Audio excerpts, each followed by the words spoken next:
नमस्कार विद्यार्थी मित्र मैत्रिणींनो, मी बसे मॅडम.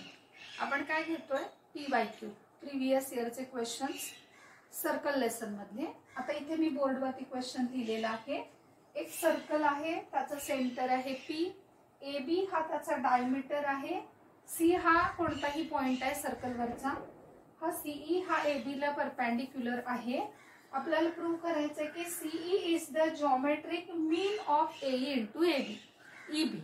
तर पहिल्यांदा आपल्याला काय करायचंय हे समजलं पाहिजे. तर जॉमेट्रिक मीन हा शब्द म्हटलं की तुम्हाला रेशो अँड प्रपोर्शन 9वी मधला लेसन आठवला पाहिजे. त्याचबरोबर 10वीच्या सिमिलॅरिटी मध्ये पण आहे जॉमेट्रिक मीन. तर मग CE हा जॉमेट्रिक मीन आहे हे प्रूव्ह करायचंय. म्हणजे काय करायचंय तर CE square is equal to AE into EB हे मला प्रूव्ह करायचं आहे. आता मी काय करते, हा CE एक्सटेंड करते, इथे पॉइंट T घेते. आता ही डायग्राम मी इथे अशी काढली. तर हे काय दिसत आहे तर CT आहे कॉर्ड ऑफ द सर्कल आणि PE काय आहे परपेंडिक्युलर. तर सर्कलच्या सेंटर मधून कॉर्ड वरती परपेंडिक्युलर जर का काढला तर कॉर्ड बायसेक्ट्स, हे तुम्ही लास्ट इयरला शिकलेले आहात. तर segment PE is perpendicular to chord CT, so CE is equal to TE आणि याला मी म्हणणार आहे कॉर्ड बायसेक्टिंग थेरम आणि याला मी नंबर देणार आहे 1. आता मी काय करते, परत ही दुसरी डायग्राम काढते.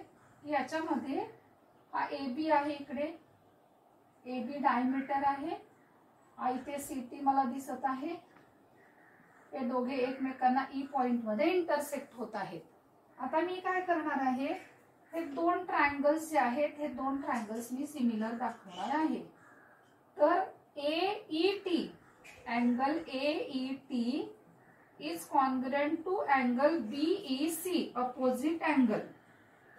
हे माहिती आहे तुम्हाला, अपोजिट अँगल. आता याला आपण नंबर देऊयात 2, 2. त्याच्यानंतर परत इथे एक डायग्राम काढते तुम्हाला समजण्यासाठी. परीक्षेत अशी काही डायग्रामची तुम्हाला आवश्यकता नाही लागणार आहे. Angle TAB and angle TCB angle inscribed in same arc. तर ते कॉन्ग्रुएंट असतात. मी इथे घेते angle TAE is congruent to angle BCE angle inscribed in same arc.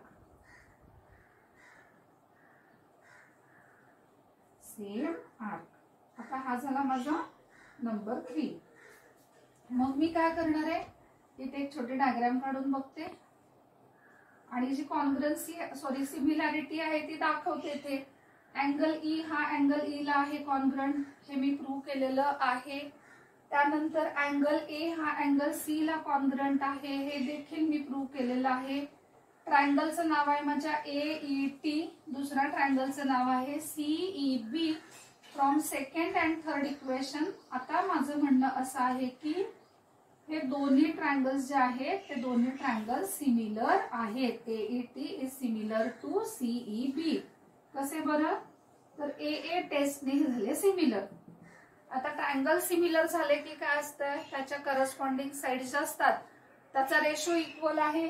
तर मग आता PE आणि त्याची करस्पॉन्डिंग साइड आली BE, त्याच्यानंतर AE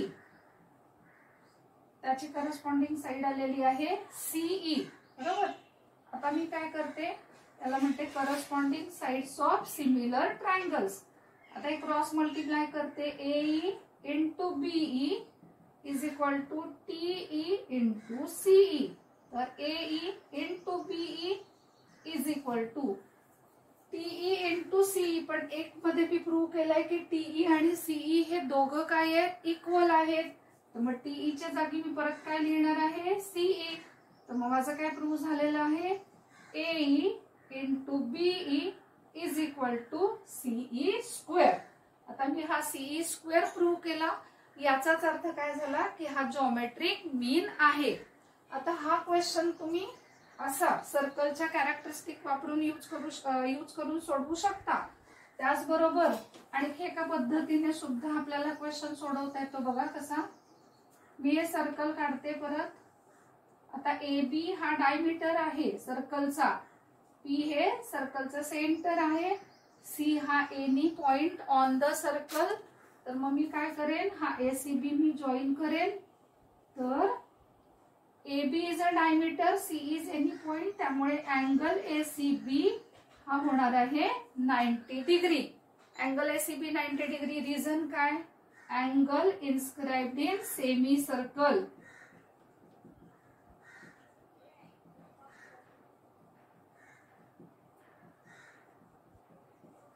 आणि हा जो सीई आहे तो इथे काय आहे, परपेंडिक्युलर आहे.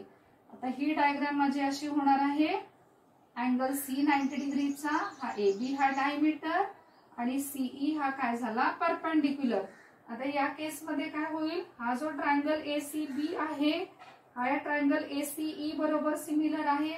Similarity in right angle triangle अशी कॅरेक्टरिस्टिक मी इथे यूज करत आहे. अँगल ए आला कॉमन, एसीबी आणि एसईसी. त्याचबरोबर हा जो ट्रायंगल एसीबी आहे right angle triangle and similarity प्रमाणे पण आपण क्वेश्चन सॉल्व्ह करू शकतो. तर इथे सुद्धा काय झालं, angle C 90 degree, angle E 90 degree, B हा कॉमन अँगल आला, इथे देखील बी हा कॉमन अँगल आला, एसीबी सीईबी. आता काय झालं, ट्रायंगल एसीबी या एकाच ट्रायंगल बरोबर एईसी आणि सीईबी हे दोघे ट्रायंगल आपण काय दाखवू शकतो, सिमिलर. मग काय झालं बघा, ट्रायंगल एईसी हा कोणाशी सिमिलर झाला, ट्रायंगल सीईबी ला सिमिलर झाला.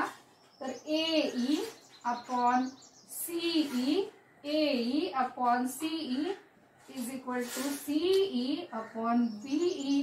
Corresponding sides of similar triangle cross multiply केलं तर काय होणार आहे, A into B is equal to CE square. तर अशा प्रकारे कोणतीही एक पद्धत वापरून तुम्ही हा क्वेश्चन हे प्रूफ तुम्ही दाखवू शकता. तर विद्यार्थी मित्रमैत्रिणींनो, तुम्हाला जर का हा व्हिडिओ आवडला तर जरूर लाईक करा, माझं चॅनल आहे सबस्क्राईब करा आणि व्हिडिओ शेअर करायला विसरू नका. Thank you very much.